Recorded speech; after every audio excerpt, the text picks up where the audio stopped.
So today is day 6 of the complete Python in 15 days series, and today we are going to see the functions. So what are functions, why they exist in Python, everything about functions we are going to study in this lecture. So I have designed this lecture so structured that each and every point in the function is clearly mentioned over here. I have taken example for every explanation. I have taken an example so that the understanding is better. So let's start. A function is a named block of reusable code that performs a specific task. Without functions, code becomes repetitive and ugly. Like in this code, as you can see, we are performing the same task for 3 times. So this print welcome Shubham, this is a very small printing line. So it is a very small task. That's why printing it three times, we are seeing that there is no effort in this. We can do it manually also. We don't need functions. But what in case if we are having a code of like say 20 lines and we need to print or execute that code for 3 times? So is it possible, or is it a well or good practice to just copy the code for 3 times in the same program and then so as to execute that code for 3 times? No, it is not. And that's why functions were developed. So here you can see that with a function what we can do.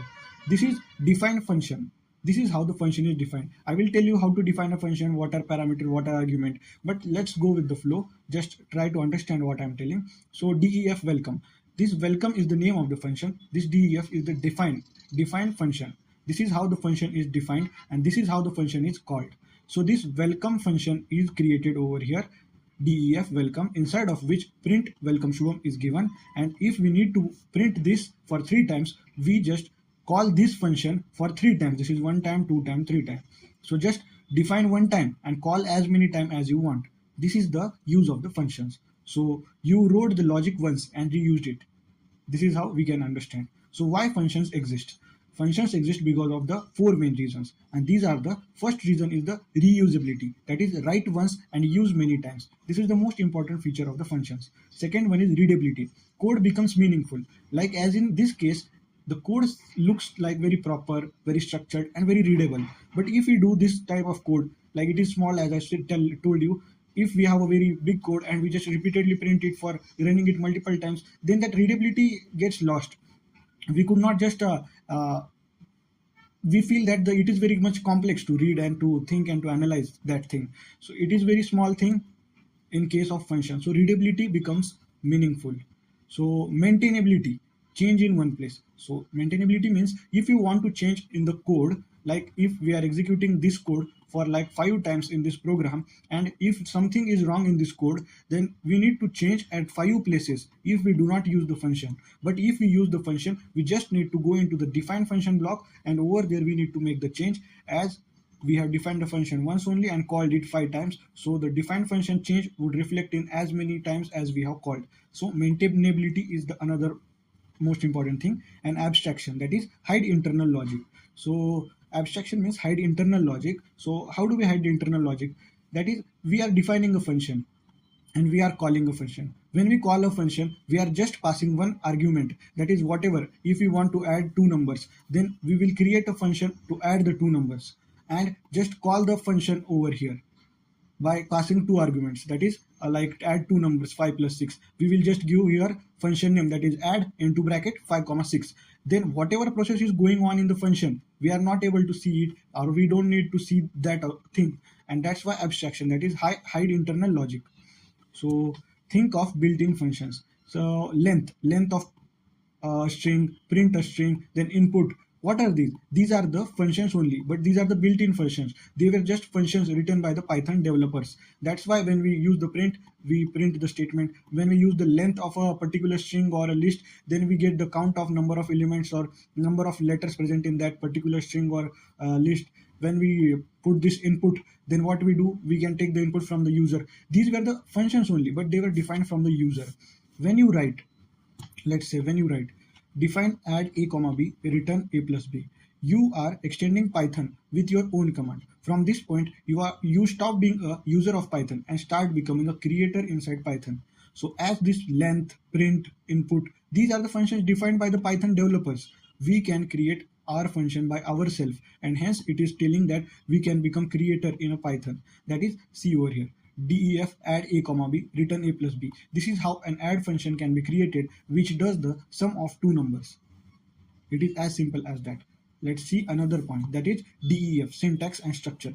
Means how to define a function, the syntax of a function and the structure of a function.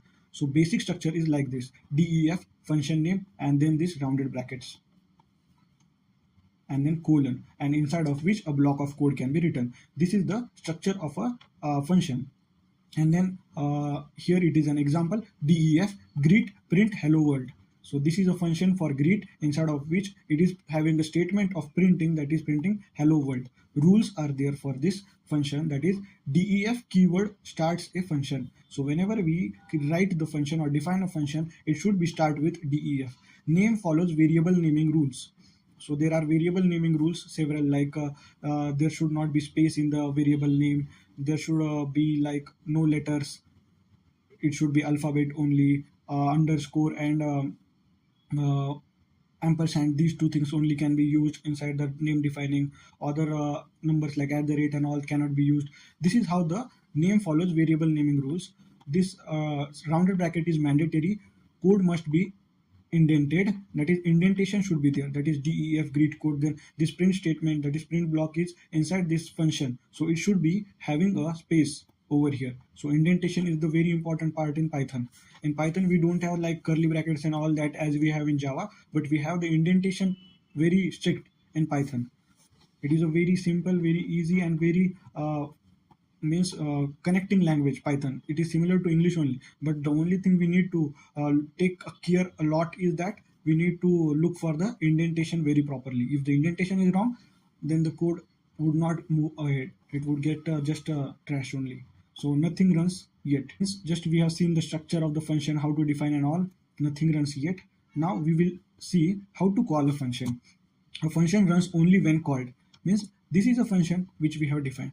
If this function defined is not called ahead, then it is of no use, it is just waste, it is a trash, you can say. So define greet print hello, this function we defined over here. And how do we call that function? To call that function, we just enter the name of the function and then two rounded brackets, that's all. This is how we can call the function. Firstly define the function and then call the function. So here function defined, inside of which hello world is given, then we call the function. This call went into the function get executed, and inside statement, that is print hello world, gets printed over here and we get the output. So if you don't write greet, this greet function calling, nothing happens. This is the difference between defining power and using power. So another point is parameters versus arguments. So what are parameters and what are arguments? So whenever we define a function, we give the parameters, and whenever we call the function, we pass the arguments. So in this case, you can see this, in this space we have defined a function, and in which a comma b values are passed. So what are a comma b? A comma b are the parameters. And over here downside you can see add 10 comma 20. Over here we have called the function, and the values passed inside are called as the arguments. So whenever we call the function, we pass the argument. Whenever the function is defined, we define the parameters. So parameters are defined inside the function when the function is defined, and arguments inside the calling of the function. So a comma b are the parameters and 10 comma 20 are the arguments. Means you can see over here in this bracket, it is given in simpler words, that is parameters are placeholders inside the function and arguments are actual values passed while calling. You can think like this also. Whenever we pass the actual values like add 10 comma 20, this 10 comma 20 are the arguments, and whenever we define the function, that is a def add a comma b, over here a comma b are the parameters, that is which are used in the function also. So another program is over here, def greet name print hello name greet shubham. So how do we, this is a parameter and this is a argument. So this function is defined over here. From here it is called. Inside the calling of a function, we enter the string, that is name, that is shubham.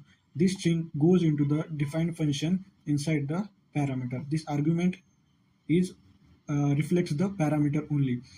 So this name variable is parameter for the function defined. Inside the function we have hello name. So name, what is the value of name? The value of name is shubham. So it will print hello shubham.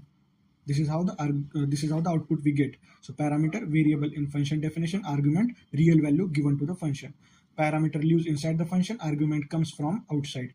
These are the two very important points, the base of the functions only. that is parameters and arguments. So fifth point is positional arguments.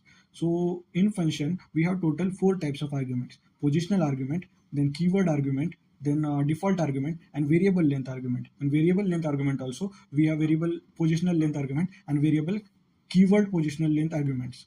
So let's start with the first type, that is positional arguments.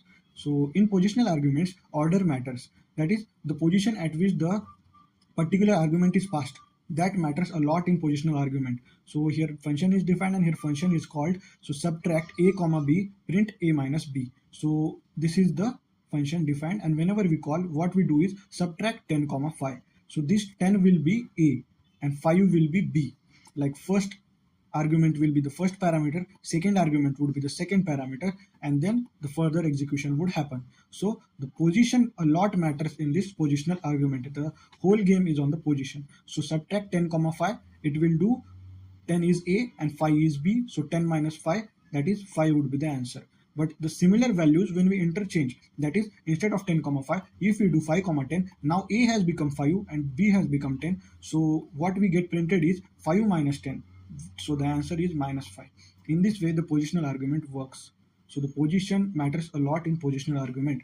Python matches like this: first value, first parameter; second value, second parameter. So define student name comma age, print name comma age. Let's call the function student Rahul 20. So what we get, Rahul is the name and 20 is the age. So whenever we print this statement, this code, we get the correct output. That is, for name we get Rahul, for age we get 20. But if you reverse this thing, that is student 20 comma Rahul, now what will happen is name would be assigned as 20 and age would be assigned as Rahul.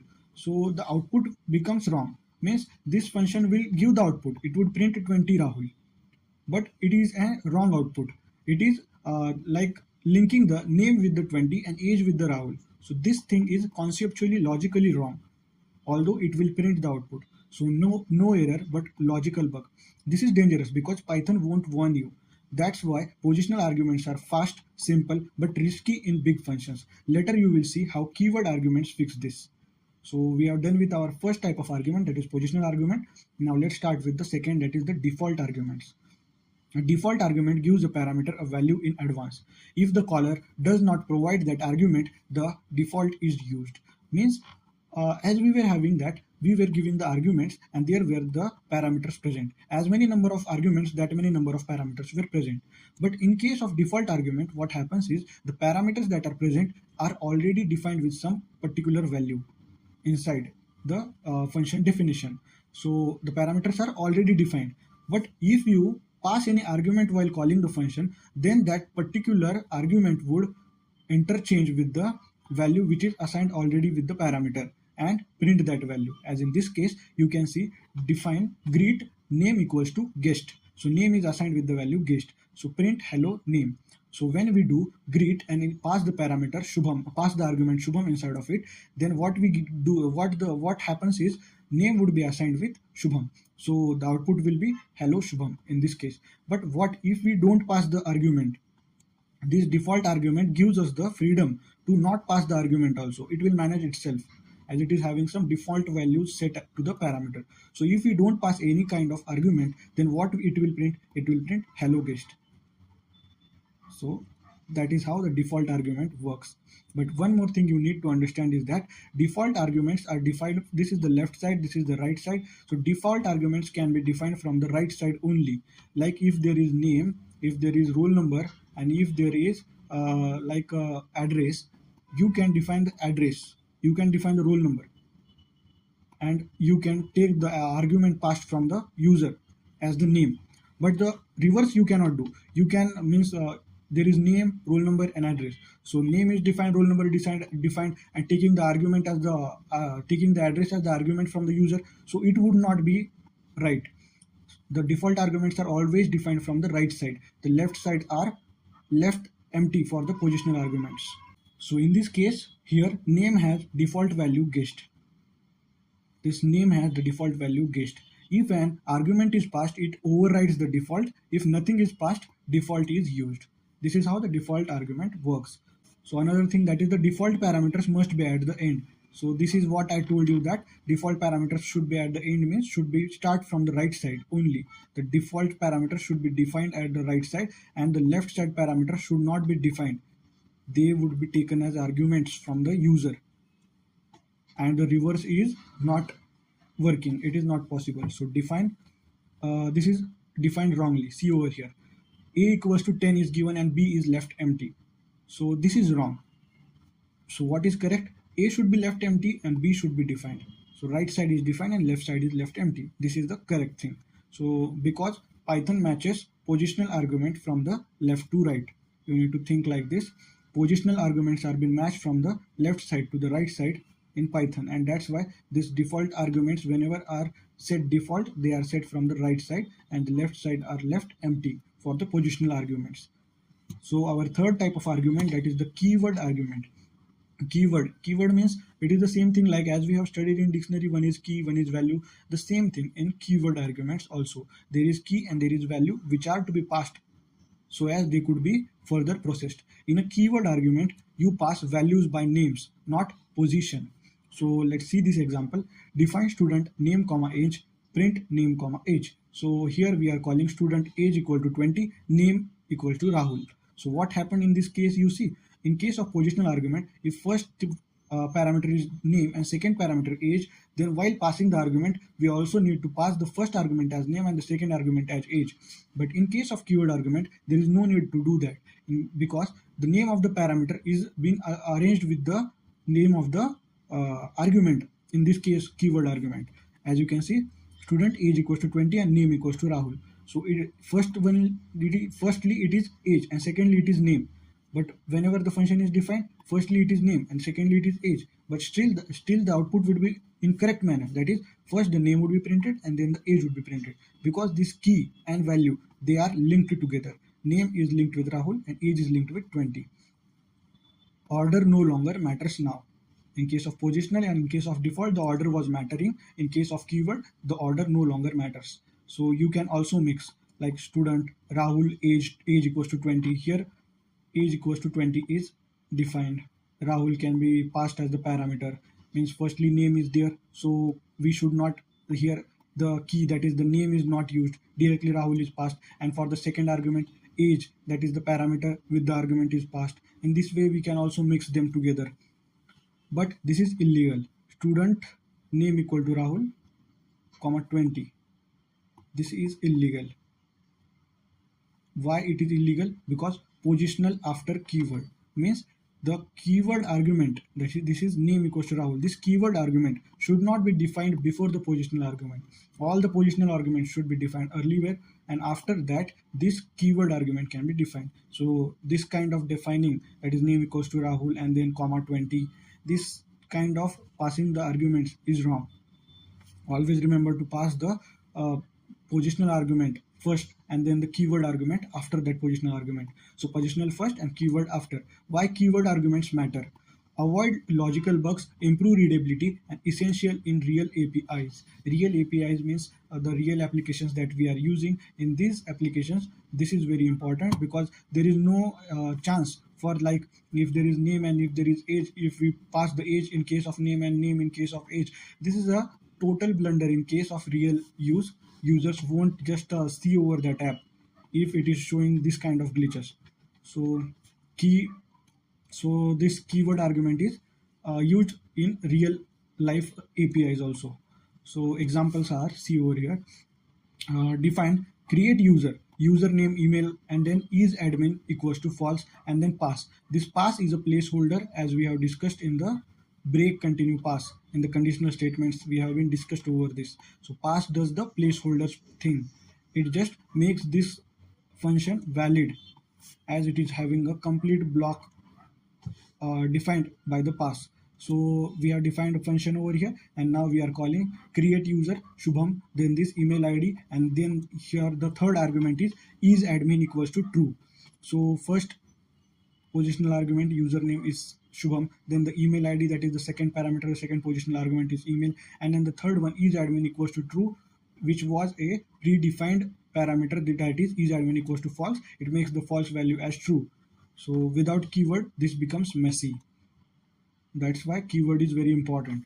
So our fourth one is the variable length argument, inside of which two types comes, that is the star args and star star kwargs. Means positional arguments, variable length positional arguments, and the variable length keyword arguments. So see over here how many numbers user will pass, how many details will come, how many values are required. Sometimes you don't know these things. So Python gives you two special tools, that is star args and star kwargs. Star args means variable positional arguments and kwargs means variable keyword arguments. Firstly, we will see the variable positional argument, that is star args. So multiple positional arguments means the number of values the user is going to pass. If that is not fixed, then we are going to use this variable length argument, inside of which we will be using the positional argument, that is the star args. This time afterwards we are using the kwargs. So in case of args, see the program, the total values are, there are multiple values passed, 1 2 3 4 5 5 values have been passed. We can also make this 6 7, any kind of values can be passed inside this variable length argument. And how is the function defined? Function is defined by star args. Star args, you can also give that star data, star I, star anything, but this star is very important. If single star is present, then it reflects that it is a positional argument. So star args, print args and print sum of args. So what will it do? It will just take this all arguments, go into this function, then it will take star args, means this all arguments will be taken as input inside this parameter star args. It would print that arguments, and then it would print sum of the args. Means what is the sum of these arguments? That is 1 2 3 4 5 5 arguments. It will add all the 5 arguments and print the sum of that. So output is in this way. It will print the args first, and it will print the sum of the args afterwards. So there are many functions. This sum is another function defined in Python, which can automatically just add the values and give the final values of the addition. So what happened in this case? All values passed are packed into a tuple. Args becomes tuple 1 2 3 4 5. You can loop. Means to print this thing, what we did is use simple print statement also. But what we can do is we can also use the loops to print them. So this show is a function which is called over here, and it is defined over here. So this data 10 20 30 goes into this argument. Then for I in args, means this is the args tuple, it becomes the a tuple inside of which 10 20 30 these three values are there. For I in args, print I, means for data in args, print data, that is it will print 10, then for second loop it will print 20, and then for third loop it will print 30. In this way this prints the output in the form of loop. Use cases. What are the use cases for this positional variable length argument? It can be used for the calculator purpose, that is as many number of values can be passed, and the addition, subtraction, whatever kind of action we wanted to perform can be performed by this. So in case of calculator, it can be used min or max finder, logger functions, any unknown size input can be given. These are the uses. Now our another thing is kwargs, star star kwargs. For single star it was args, that is the positional variable length argument, and for double star it is kwargs, that is the variable keyword arguments. Means variable length keyword argument. Any number of arguments can be passed, but they should be attached with a variable and a key. So here you can see profile is a function which has been called over here. Name equals to Aman, age equals to 22, city equals to Pune. These are the keyword arguments which are passed into this function star star kwargs, and it is printing kwargs. So what will be the output? The output will be this set. It is not a set, it is a dictionary. So when we have key and a value associated with that key, and these are placed inside some kind of list, then that list is a type of a dictionary. As you can see, dictionary is referred by these curly brackets. So curly brackets, name colon Aman, comma, age colon 22, comma, city colon Pune. This is how these three values are sent into the function and been printed in the form of a dictionary. All key value pairs are packed into a dictionary. kwargs becomes, this is how it becomes. So access, like how can we access the values inside the keyword arguments? So we can access by this for loop, that is when these parameters are passed for k comma v in kwargs dot items, then this rounded brackets, and then print k:v. This is how we can access them. Means this is k is the key and v is the value. We can use any kind of variable I comma j, y comma z. So here it is k comma v is used for key comma value in kwargs dot items print key colon value. This is how we can access the items inside a dictionary. So use cases are user profile, configure systems, APIs, flexible data passing. Data can be passed flexibly. It should not means the position of the data passing is not mandatory. It can be passed very much flexibly anyhow we wanted to it pass. The return statement, return and print. This is the biggest confusion for the beginners in Python. So what is return and what is print? Return sends a value back to the caller and ends the function. As in this case, you can see define add a comma b, return a plus b. So when you call it x is equals to add 3 comma 4, then print x. So what happened over here? So this value x is equals to add 3 comma 4. The function is not x, the function is add 3 comma 4. This function with the argument 3 comma 4 is called. It goes to the defined function where the parameters are a comma b. Then it goes inside of that we have return a plus b. A plus b means it does the sum of the values a and b, that is 3 plus 4 sum, that is 7 is done over here, but it is not printing, it is doing return. Means it is taking these 7 values back to this and it is storing that value inside the x. What is this? We have called this. So this value becomes 7 now. So x is equals to 7. So in the next step what we do is print x, and so we get the value 7. In this way we can use the return statement. But in case of return, if it was print over here, then it would directly printed 7 in this place. It would not take this value 7 and bring it back to the x. It would not do that. It would just simply print over here where the print statement is mentioned. Add 3 comma 4 runs, a plus b is calculated, value is sent back, stored in x. So important rules are a function can have multiple return statements. Once return runs, the function stops. Means there can be multiple ending points. So at multiple ending points, as we have different kind of for loops, conditional statements, if else. So for a particular for loop, there are 3-4 if conditions. If the first if condition satisfies and if we write return after that, then other conditions would not be changed. The program will directly end and the output value would be printed.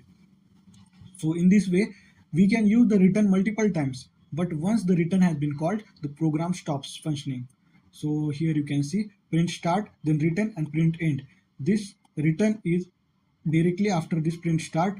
So when start is printed, after that the value gets written and this program stops. So print end will never execute. In this way, return can be used multiple times, but once it gets called, after that the function gets stopped and the things above that would never execute. So return versus print. This is where beginners break programs. Wrong style, like define square n, print n into n. So x is equals to square, in which argument 5 is passed. This 5 would become a parameter in this function, and then n into n, that is 25, would be printed because this print statement is given over here. What wrong thing here is done is that it is doing print x. So is this function after printing this statement, is it bringing some value return to the original argument from where it has got the call? No, it is not returning. It is just printing 25, and then the function gets completed and it comes out of the function, and then a print x line is given over here. But what is there inside of x? There is nothing inside of x. So let's see how it works. The output is 25 and none. So firstly, when the call went, it directly printed 25. 25 is over here, and in the next line when we have done print x. So print x, x is not having any value as the function has not brought any return value inside of it. So x has nothing, it is empty. So none is given over here. None has been printed. So why print only displays no return, function returns none? Means print is used for only displaying, and it will not return any value. But return will not display, but it will return the value to the another function inside of which it is been defined, like here square 5. Inside of this, if this print was written, it would bring the value and store. So x would have the return value. In this way, x brings the values and stores inside, but print displays the value. So what is the correct style to do that? So def square of n, return n into n, then x this return value gets stored inside of x and then printing x. This is the correct style and we get the output 25. So rules are: print show user, return give value to program. A function that does logic must use return. Whenever logic kind of things are performed inside a program, then the return value is used, not the print value. Multiple return values. In Python, a function can return more than one value. Only one value return as we have seen till now. But we need to know that it can take multiple values as the return inside it in Python. So here a function is defined CALC, inside of which two parameters are there, a comma b, and the return values are a plus b comma a minus b comma a into b. So these three values are there, but they are separated by a comma. So whenever this function is called, three values are being returned, and in this case you can see how are the values called. X comma y comma z equals to CALC 10 comma 5. This 10 comma 5 is passed, it went into the parameter, then it executed the function, then it returned three values, a plus b, a minus b, a into b. And where did it return? It returned in this place, which is represented by x, y, z. So print x, y, z, when we do, we get the values 15, 5 and 50. That is 10 plus 5, that is 15, 10 minus 5, that is 5, and 10 into 5, that is 15. In the same order, the output gets printed, that is 15, 5 and 50. So what actually happens over here? Python packs values inside a tuple. So see result CALC 10 comma 5, print result. We get 15, 5 and 50. It is for the upper example only. So then this line x comma y comma z, why is this line used? It unpacks the tuple. X comma y comma z does the thing of unpacking the tuple. If we directly print the tuple over here, as we have seen, result equal to CALC 10 comma 5, then we got three values to be returned. All those three values stored in the case of a tuple over here, and it was being stored inside a result. When we printed the result, we get all the three values printed as we have got over here, separated by commas inside a tuple. But if we define the values not by just single variable result but by multiple variable x comma y comma z equals to result, then how does the values get printed like 15, 5 and 50 without the tuples? It get happen because x comma y comma z unpacks the tuple. These are the separate three values. So these three values get linked with the values x equals to 5, y equals to 15, whatever values are there. Separately they get attached with each other, and so the tuple gets out. The values come out from the tuple and gets printed. So this is used.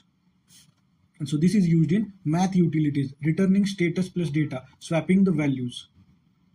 Whenever we wanted to swap the values, returning status plus data, math utilities, this can be used.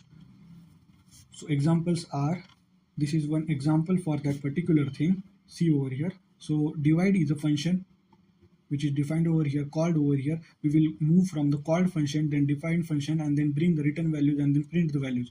So divide 10 comma 2. This is the called function inside which two values 10 comma 2 are passed as an argument. It goes into the defined function for the parameters a comma b. Here a becomes 10 and b becomes 2. If b is equal to 0, then return none, cannot divide by 0, else return a divided by b, success. So what is this happening? B equal to 0. Why this condition is applied? So in this case, what we are going to perform is we are going to perform the division, and if any integer divided by 0, then it would be infinite and it is not defined. That's why if this condition needed to be mentioned, if b equal to 0, return none, and if b is not equal to 0, then perform the proper division, that is a divided by b, and print success. So this is what happens. After that, b is not equal to 0 in our case, b is equal to 2, it goes over here, it goes to this return, then 10 divided by 2, that is 5 happens, then that 5 value comes inside of this. 5 comma success is over here written, 5 comma success is stored in place of this, and then two values represent that particular place, that is value comma message. So when we print value comma message, value gets printed by 10 divided by 2, that is 5, and message gets printed, that is success. So in this way we get the output from this code. So our 12th number point is scope of variables.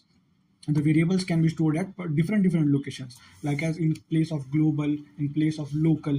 This kind of places we can store the variables. So what is local, global? So let's see local variable. This is a function defined, this is a function called. Now inside a defined function we are giving x is equals to 10, and after calling the function, if we wanted to print x, which is x is not present globally in this function, it is present inside of this function. So this x cannot be accessed outside from this function. It can be accessed only inside of this defined function, not outside. So if we try to print x, then it would give a name error, that is x is not found in the whole program.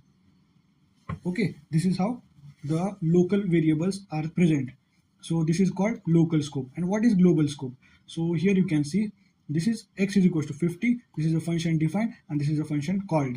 So this function called calls this function defined, and inside of which print x is given. So what will it do? This is a global variable, and this is the function inside block. Will it print x? So yes, in this case it will print x. Here x is global. Functions can read global variables, but modifying is different. Means this x is 50. It can be accessed outside the function also. If we print x over here, we will get the value 50 being printed out here. As in this case, we were not able to get, as this x was defined inside a function, but this x is defined globally, that is outside the function. So this outside the function defined x can be accessed outside also, and it can be accessed inside also. This is the difference between global and variable, global and local. But the one thing you need to know is that if a variable is defined globally, if you want to access it in a function locally, then you can access it. But if you want to modify it, then you need to do it with a separate process, not just like simply modifying that value. Here x is equals to 50, define, change, x is equals to 100, change and print x. So creates a new local x. So what does this case do? See, x is equals to 50 is a global variable. Then this function, it has another x is equals to 100. So is this x is equals to this x? No, it is not this x. This x is a separate variable created having the value 100, and this x is equals to 50 is a separate. So when we print x outside the function, we get the value 50, which is globally available. So why does it not change inside the function? It does not change inside the function because it is a local space. It created another variable for itself, naming x is equals to 100, and it is a global space. It is having the x is equals to 50. So why this happens? Let's see. To modify the global one, what can we do? This is a 50 global. If we want to modify this x value inside a function, how can we modify that?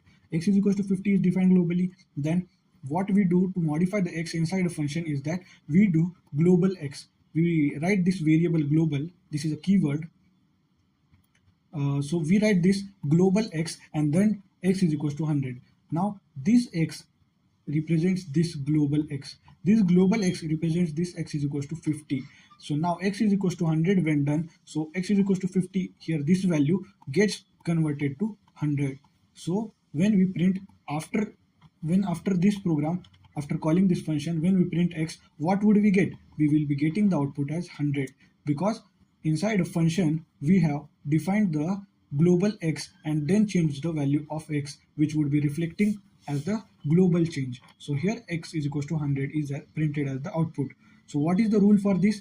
Without global, Python creates local variable. With global, you modify the global one. Means if you do not use the global one, Python creates the local variable separate inside a function. But if you use global x and then x is equals to some 120, 120, whatever value you give, then that value gets modified globally. So use global carefully. Too much global state equals to messy, bug-prone code. So while using the global, you need to be very much careful. You should not use anywhere global.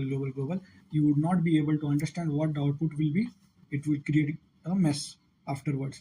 So 13th point is nested or inner functions. A function can be defined inside another functions.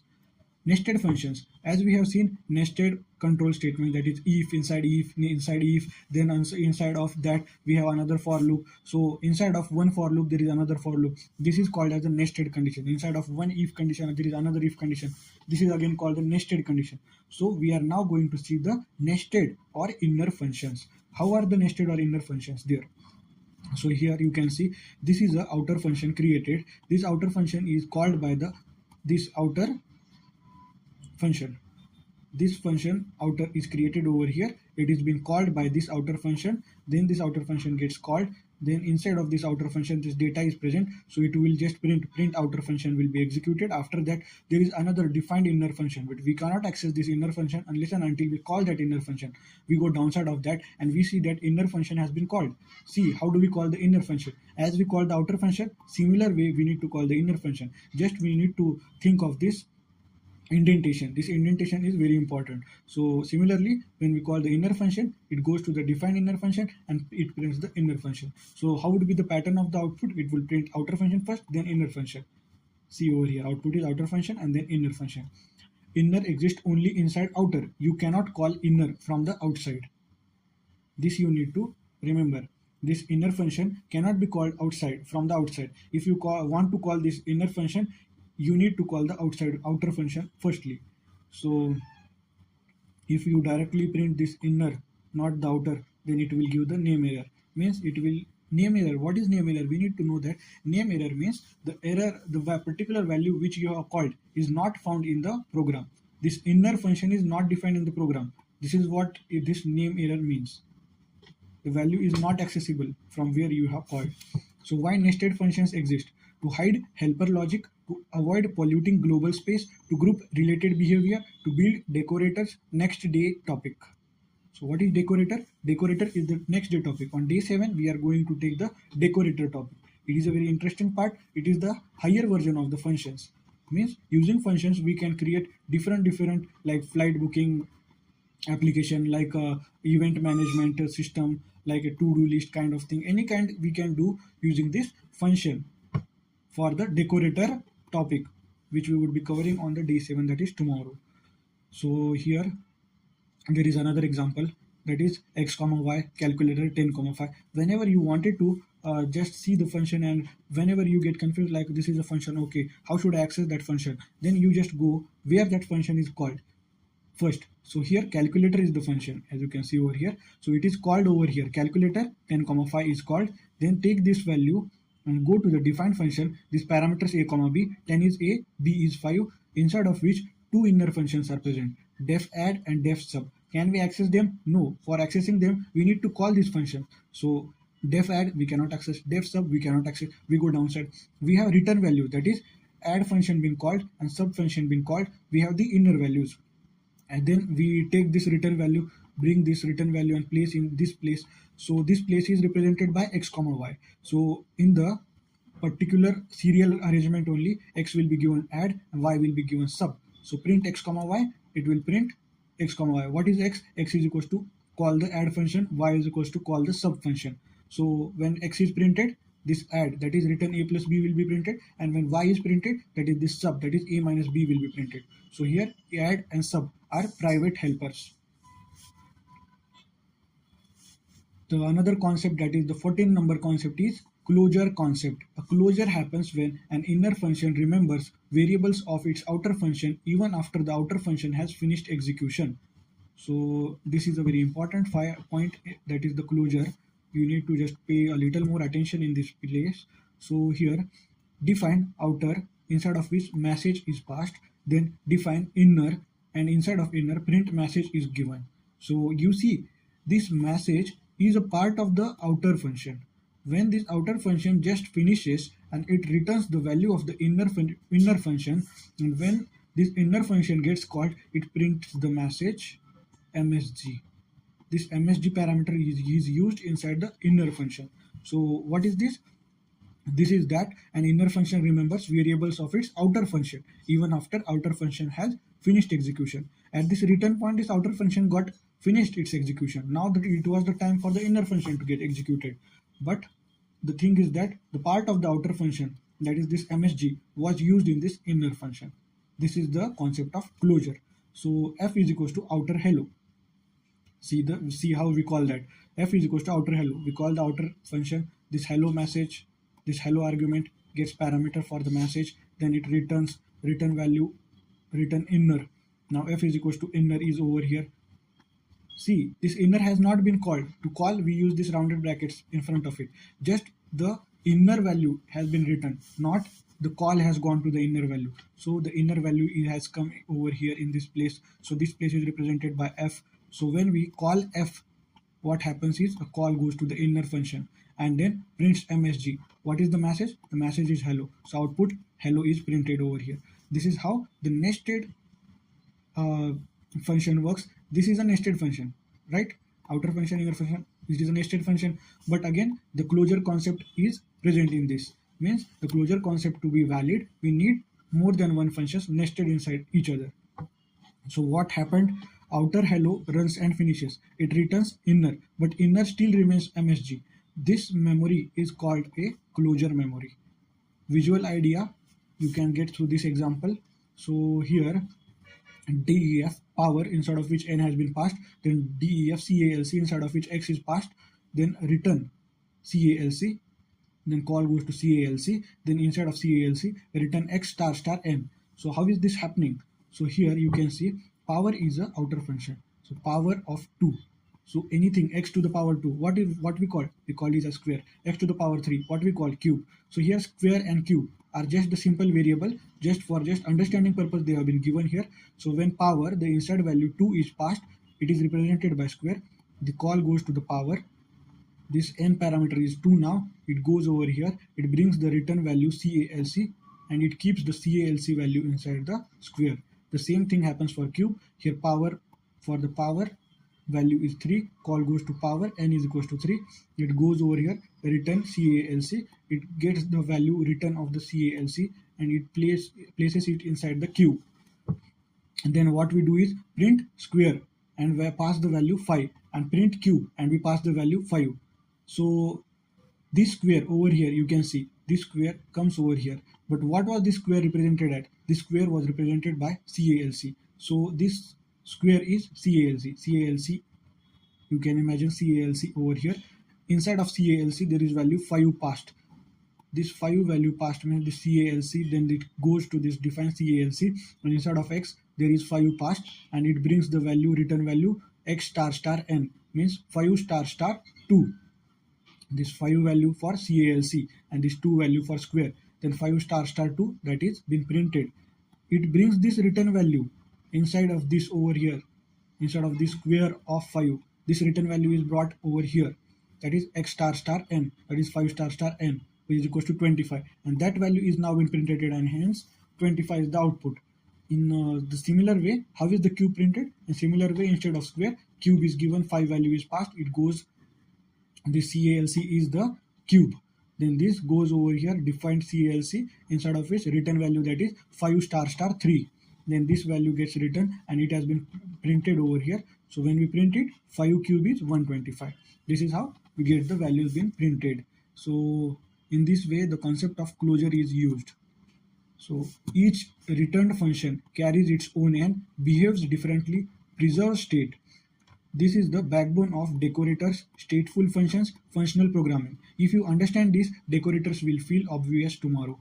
So this function part at the starting is very much confusing for the new users or new learners. It feels like it is very much confusing, but it is not so. It is very simple. If you just watch this lecture once time and then just revise or try to remember all these things, practice a code one time, then you would be like clear with the function. I have taken a code also, real life code also, at the end of this video. So let's move to another part, that is the 15th point, that is the lambda or anonymous function. What is lambda or anonymous function? A lambda function is a one line, that is nameless function used for short temporary logic. One thing you need to know about lambda function is that lambda function is a nameless function. There is no name to the lambda function. Whenever we need to access some lambda function, we need to place it inside a container. A container means a variable. We need to define some variable inside of which a lambda function can be stored, and then to access that lambda function we call that variable. And this is why the lambda function is called as the nameless function. So normal function, how is it?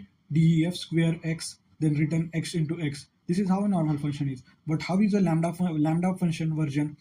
See here, square equals to lambda x colon x into x. This is how the version of a lambda function is given. This is a lambda function. It is a nameless function, as we know. To access this, to give there must be a name given to the lambda function for just to access that function. So square is the name given. Square is the container. Square is the variable. that is having the lambda function stored inside it. So whenever you want to call the lambda function, we call the square. Okay, square equals to lambda. How is this lambda defined? Lambda of x, then colon, then what is the operation performed? X into x, then print square of 5. So this is the square, and what is 5? 5 is x. So whenever we want to just access this lambda function, we do this statement print square, that is the variable name which is x, which is under of which the lambda function is defined, and inside that variable we give a rounded bracket and we send the values that are to be operated inside the lambda function. So here x is 5. So what operation is performed after the colon? 5 into 5 is performed, that is the 25 is the output. So how is the syntax of the lambda function? Lambda parameters colon expression. Lambda parameters x, y, z, whatever parameters, how many number of parameters you have, you define after this lambda by x comma y comma z in this pattern, and then give the colon, and then you do the expression, whatever operation you want to perform, multiplication, addition, subtraction, sum, whatever you wanted to do, you perform after this. Parameters are defined after this colon. Okay, so what are the rules? Only one expression can be defined. Means you cannot perform addition, subtraction, multiplication. This kind of multiple applications cannot be performed. Only one expression can be performed. No multiple statements, no loops, no return keyword. It's implicit. It is having very much bounded. Means there are very much constraints for a lambda function. It is a very simple function when you wanted to define. Then at that time you can use the lambda function. Otherwise there is no use or no way you can use this lambda function. For very simple task you need to use it. For a little bit complexity also it is not able to suit. No loops are present, no return keyword, no multiple statement, only one expression. These are the limitations for a lambda function. So here you can see add equals to lambda a comma b, then a plus b. This is the expression, these are the parameters. So print add 3 comma 4. 3 comma 4 are the parameters on which the operation a plus b is performed, and then that value is printed and the outcome comes 7. In this way the outcome is printed. So this is even. This is a lambda function which is used to check the true or false value, that is if it is correct or wrong. Print is even 10 means we need to check that this value 10, that is the argument 10, is it a even number or not. For checking the even number, this function is defined. Is even lambda equals to n. Is even equals to lambda n. Then this expression is n mod 2 equal to 0. Mod is for the remainder. So n mod 2, that is 10 mod 2 equal to 0. Yes, it is 0. If this condition is satisfied, the value comes out to be true as the output. And if it is not, like if instead of this 10 it was 9, 9 mod 2 equal to it is 1. So is it equal to 0? No. So value false would be the output of this is even. If this 9 was the argument, for 10 it is true. So why lambda exists? Short-lived logic used once passed to other functions. Lambda is not a replacement for normal function. It's for a small disposable behavior. Whenever you wanted to just have a function for a very small task, you need to perform a little bit of calculation inside a function, then you can use this lambda function. But when the task gets complex, whenever the loops are involved, this lambda function is of no use. It cannot be the replacement for function. It is just a used for the small use. So our 16th point is functions as objects.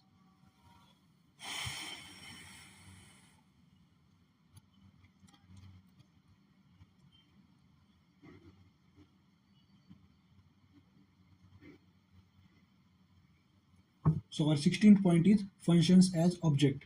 In Python, functions are first class objects. It means you can assign them to variables, pass them as arguments, return them from functions.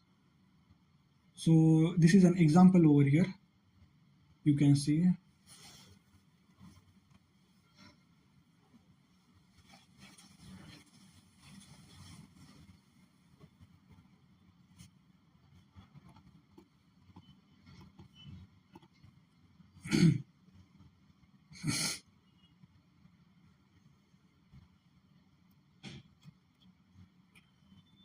In functions, so the 16th number point, that is functions as object. Functions as object, that is passing functions.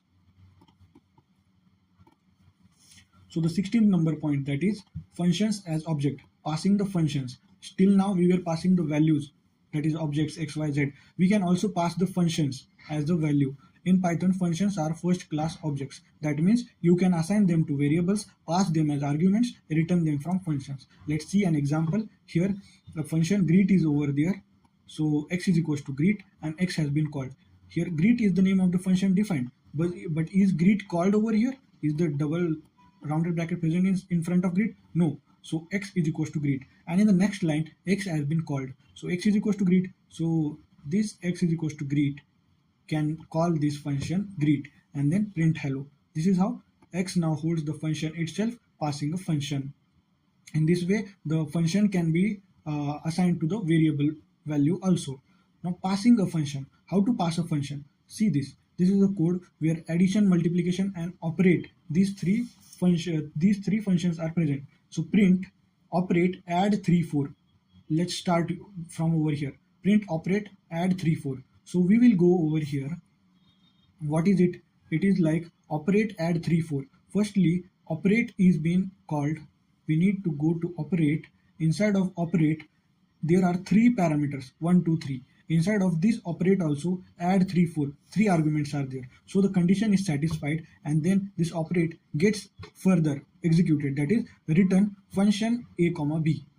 So what is this function? You need to note this func. This add is the argument. This add has become now function.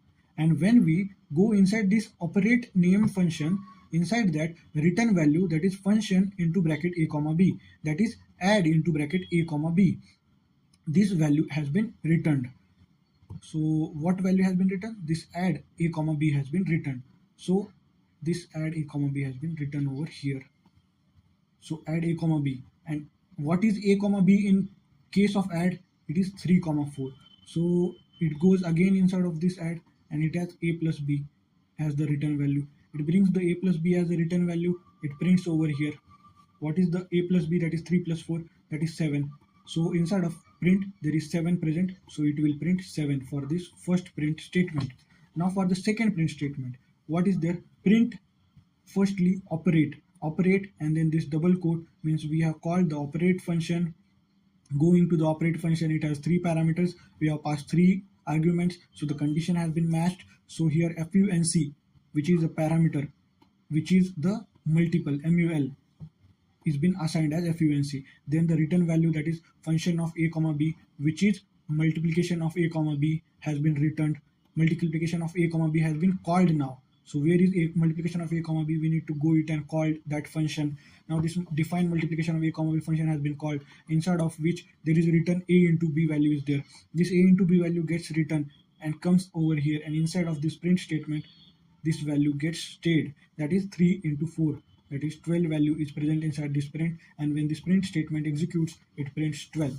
This is how the function can be passed as a value, and the output, that is 7 and 12, which are exactly correct. And this is how we can pass the values, pass the functions as a value or an object.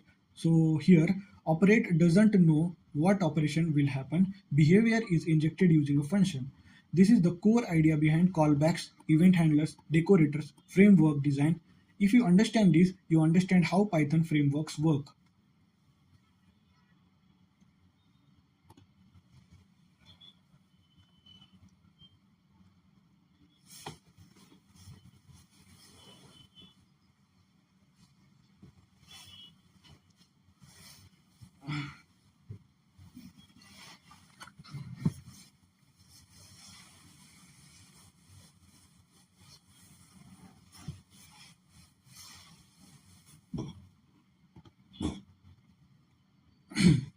Now going with the 17th number point, that is the map, filter and reduce. So what is map, filter and reduce?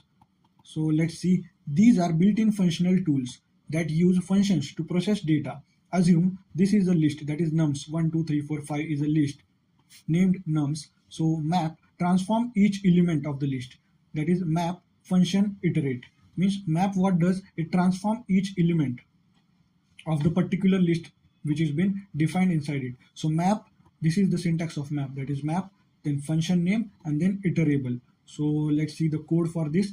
Define square of x, return x into x, result equals to list map square nums print result. So what is nums over here? Nums is the this particular list. Nums is the particular list. Okay, so result equals to list map, then square. What is square? Square is this function name, and then nums. What is nums? Nums is this upside list that we have seen. So why is it result equal to list inside of which map, then square, then nums? The output of this will be in the form of a list. That's why this list is outside this map function. Okay, so result equals to list inside of which map, then square. Square is the function name, and then the nums is the list that we need to access. Then this list all the elements get access one by one and goes on this square function. And what is the return value? Return value is x into x. This return value gets executed over here, comes over here and stores in the list. And when we print the result, what output do we get? We get this output, that is 1 4 9 16 25. Here we have 1 2 3 4 5, and what output we got? 1 4 9 16 25. 1 is square of 1, 4 is square of 2, 9 is square of 3, 16 is square of 4, and 25 is square of 5. In this way, for these 5 values, when we do the map function, then what we get to know is all the iterable values inside the list gets executed, and in this way all the values inside a list are changed by this application of this function. So the syntax is map function and iterable. In this way the map function can be used. Now using this map function in terms of lambda, how can we use? Result equal to list map lambda x. X is such that x into x comma nums. Nums is the list, x is the number of the variable present in the list, like it is 1 2 3. So x is this 1, x is this 2 next time, and what operation is performed? X into x is being performed, and then the output is same, this list. So this is how the map function can be used to transform each element in a list, and it can be used with the lambda function also. So applies function to every element, returns a map object, convert to list. Now the next function we are having is filter. It keeps only matching elements, means only the matching element what the condition is applied inside the filter. If that condition has been matched, only those elements will be remaining in that particular container. All the other elements would be removed or deleted. Let's see the program for this. Define is even x, return x mod 2 equal to 0. So this function what it does is it does the even number separation. Only the even numbers are present, then the condition is satisfied and the output would be true. And if the number is not even, then the remainder would not be 0 and output will be false, and so it doesn't match the condition. This is how the even number can be segmented by this x mod 2 equal to 0. So how is this called? Result equal to list filter is even nums. Is even is the function name, nums is the list name. Each element one time comes into this is even function and then gets the processed, and then this return value, that is x mod 2 equal to 0, if it is true, if it matches the condition, it comes over here and gets stored into the list, and after that we print the result. That is, the list is printed and we get the output 2 and 4. So among 1 2 3 4 and 5, only the numbers which could give the remainder 0 after modulus 2 are the even numbers. So 2 and 4, these are the only two numbers which satisfy the condition, and finally they got printed in terms of a list as an output. So we can do this in this same thing for the lambda function also. How can we do it? Result equal to list filter lambda of x such that x mod 2 equal to 0 nums. So it is the same thing. Lambda is for shorter versions. Only one task can be performed by lambda. So filter keeps elements where functions returns true. Where the function is false, it does not return that element. It just what we can say, delete or pop out the element. So our third function is reduce. We first saw map, then we saw filter. Now it's the time of reduce. What does reduce do? Reduce combine into a single value, means there are multiple values present, there is a list of elements present, but what is the output we are going to get? We are going to get a single output after applying the reduce function. So reduce function is used from the func tools. It is a Python library. So from func tools, import reduce. Every time when you want to use the reduce, you need to do this import. This line is very important whenever you want to use the reduce function. So from func tools, import reduce. def add a comma b, return a plus b, result equal to reduce add nums, print result. So what is this function doing? How is it getting applied? So result equal to reduce add comma num. So what is this add? Add is the function name. And what is this nums? Nums is the list of numbers, that is 1, 2, 3, 4, 5.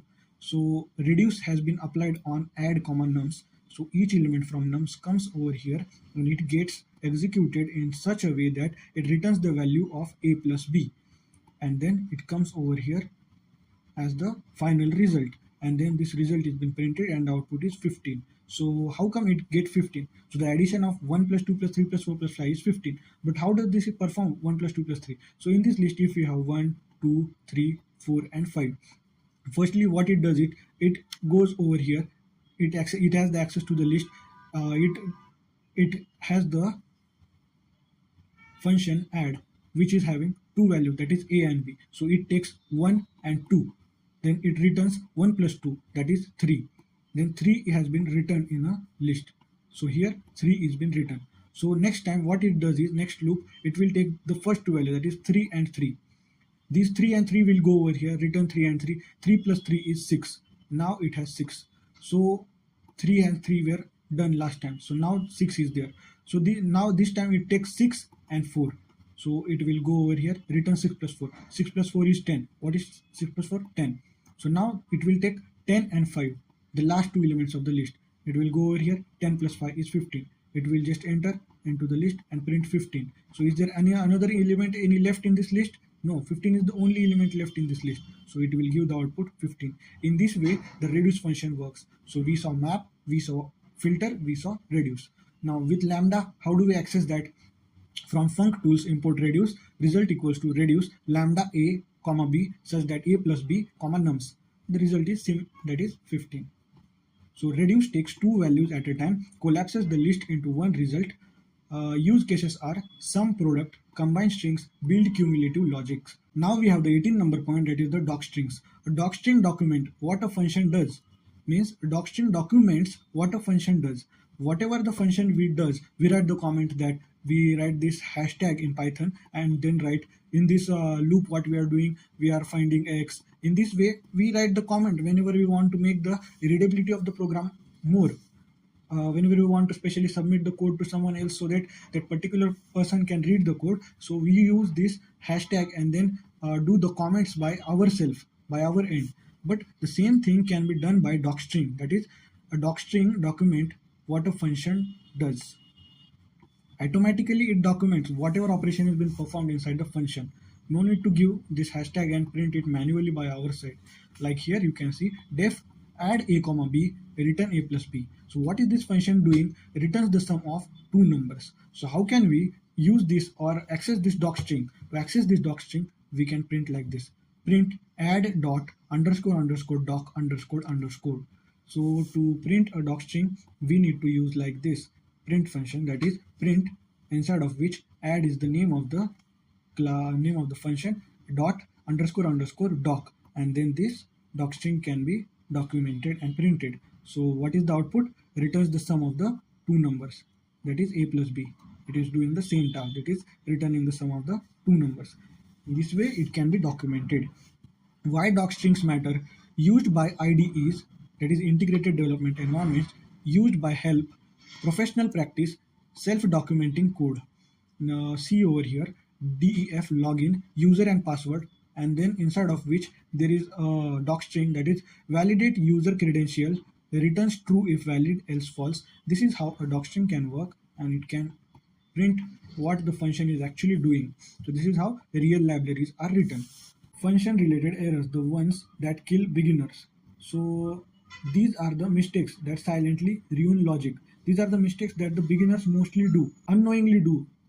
They could not recognize the pattern and these mistakes just happen. So we need to take care of these mistakes. So what are these mistakes? Missing arguments, that is def add a comma b, return a plus b. And whenever we are calling the function, we are passing only one argument, but the particular function demands two parameters. So here one argument is passed but two parameters required, so one parameter is less being provided. So it is a type error. Type error, add missing one required positional argument. You promised two parameters but you gave only one argument. This is the meaning of this thing. So wrong order, logical bug. Deaf student name age, print name age, student 20 Rahul. Is this incorrect form? This 20 is representing this name and Rahul is representing this age. Is it incorrect form? No, it is not. Although it will print 20 Rahul, but the form in which it has been given or it is printing is not wrong, is not right. Name is been represented to 20 and age has been represented to Rahul. It is very wrong. So you need to take care of the order of the arguments being passed. You need to look for the parameters, and according to the parameters you need to pass the arguments. So no error, but your data is corrupted. This is why keyword argument matter. Then scope means that global variable, local variable, that thing you need to keep in mind. Unreachable code after return means if you give the return keyword, then after that return keyword, the remaining code would not be accessed, so it would never run after the return has been printed. So anything after return is dead code. These errors are not syntax mistake, these are thinking mistake, and they are what separate a beginner from a disciplined programmer. So you need to just keep in mind for these errors. If you do not do these small mistakes in the error, then your function topic is like very much clear. I hope you guys are understanding it. I have explained each and every concept in very detail and with very means every concept has one example in such a way I am telling you. So if you like the video, comment, like, share, subscribe, and keep learning. So our 20th point is real world use cases of functions. Functions are not academic, they are everywhere. Authentication logic. So see over here, def login user password. If user equal to admin and pwd equal to 123, return true, else false. This is how the authentication logic can be done. So real world use cases of function. We are having some examples in the real world where the functions can be used. So authentication logic for user and password authentication, this can be used. If everything is correct, we can return true, else we can return false. The another thing is validation. Def is valid email. So return at the rate in email and dot in email means if there is at the rate and dot present in the email, that is considered to be a valid email. So data processing, def average star nums, return sum of nums upon length of nums. So to find the average of the variable number of parameters, then what we do is we define a function average and in which pass nums, star nums, so that any number of parameters can be passed, and then this return, that is sum of nums upon length of nums, we get the average value. Then reusable utilities, that is def format name, return name.strip.title. So what is this? Many small well-defined functions working together. So def format name return name.strip.title. So what is happening over here, you need to know that. So this particular function does the formatting in the name. Like what happened internally over here is explained in this particular slide over here. So if there is a name Shubham Bagal inside a string, but there is space left before Shubham and after Bagal inside the string, so we don't need that space. So that space to remove, we do dot strip, which then becomes like this, Shubham Bagal. The extra space side of that S and L is removed. Now it is the space complexity is done by this strip function. Now another what is present, this after the strip there is title present. So what does title do? Title does this, S is small, B is small in Shubham Bagal, but in after this applying this title dot title, what we get is the first letter of every word is capital. In this way, the formatting name function can be used in real life. So return sends the particular string back. In this way, the formatting of the name can be done. Now our last point of this function is mini task. Everything, whatever we have learned right now for the past 1.5 hour, 1 hour, whatever time we have spent.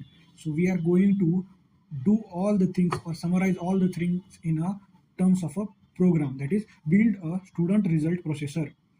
So the requirements for that are get average marks, grade average, returns the grade, then create student, star info means keyword arguments, kind of info can be created and then outputted. Then use map to process marks, use reduce for total, use a closure to fix passing percentage, use docstring, no print inside logic function. One function must accept another function. So let's see this code by actually running the code. So this is the code for whatever requirements we had in this place over here, all these requirements are being put down into this code. It is a student grade showing program. So let's look for this program. We are using the reduce, that is map, reduce and filter. These were the functions. For using the reduce function, what we need to do is we need to import one line, that is from func tools import reduce. This one line is very important for applying the reduce. Now this is the get average function defined, get grade function defined, define create student function is there, define passing rule is there, is pass equals to passing rule. This is the condition over here. Now till this point we saw the functions, which are the defined functions. Now here there are the function calls as well as some rules set. So is pass equals to passing rule is 40, means passing rule. See over here, passing rule is one function, and inside of which there is one value when limit, and here 40 is the limit passed for this passing rule. So after that there is marks is equals to 70, 80, 65, 90. This is the list of the marks that the particular student has achieved. Average equals to get average marks, star marks. So let's run this program. How do we run it? So we have the marks list. Okay, after that we need to count the average marks. So average equals to get average star marks, means get average star marks. We need to go to the get average function.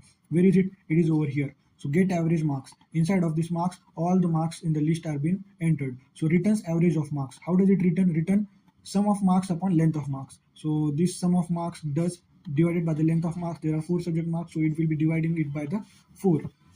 So it will return that value. Where it will return that value? It will return that value in place of this, that is average. Average is equals to this, average marks has been returned. After that we have g is equals to grade, and grade is the function inside which average is being passed. So where is grade? Grade is here. So grade defined function is over here present, inside of which average is been sent as the argument, and here average parameter is also used. So if average is greater than or equals to 80, return A. If average is greater than or equals to 60, return B, else return C.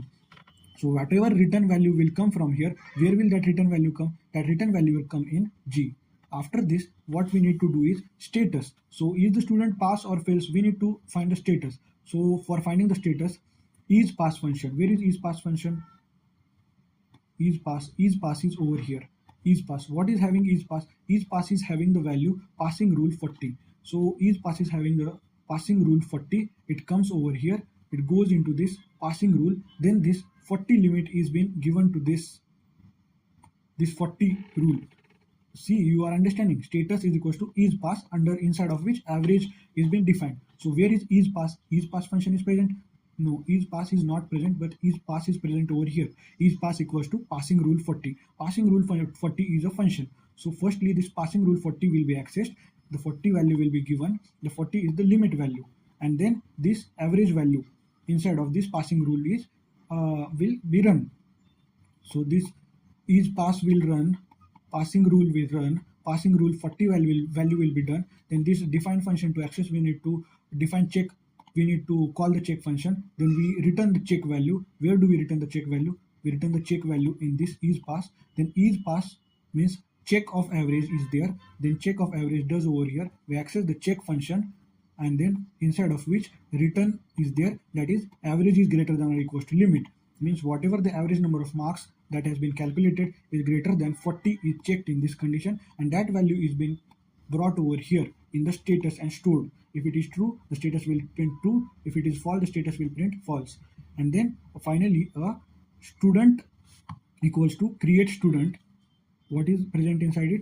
Create student, name equals to Rahul, average equals to average, grade equals to G, pass status equals to status, and print student. So you got it? How this student is getting been printed over here. It has all the values which we have accessed in this function. We have defined different kind of what we can say functions, and then called these different kind of functions for calculating the average marks, then calculating the grade, then calculating if the student is pass or fail, then printing the name of the student, and finally print the student. So let's see the output. How is it? How is the output? So this is the output. It is a dictionary.